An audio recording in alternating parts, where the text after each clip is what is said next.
យុវជនកម្ពុជាឈានទៅមុខដោយសង្ឃឹម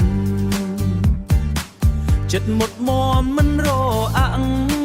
ទោះផ្លូវឆ្ងាយក៏មិនខ្លាចរៀនសូត្រដើម្បីអនាគតកសាងចិត្តឲ្យរឹងមាំសូបិនធំក្នុងដួងចិត្តប្រែជាការពិតថ្ងៃមួយមិនខ្លាចការលំបាកមិនបោះបង់គោលដៅដើរទៅមុខជានិច្ចដោយមានគោលបំណងច្បាស់យុវជនជោគជ័យឈានទៅមុខដោយកម្លាំងចិត្ត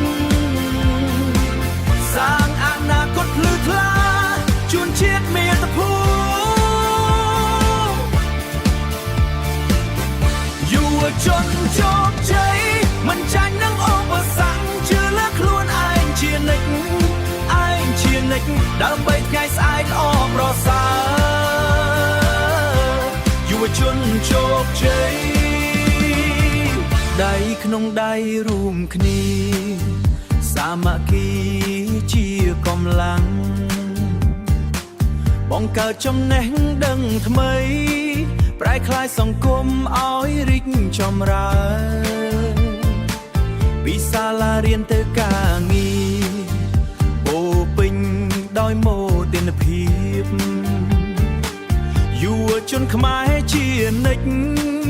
ស្មារតីខ្ពស់ជានិរន្តរ៍យុវជនជោគជ័យ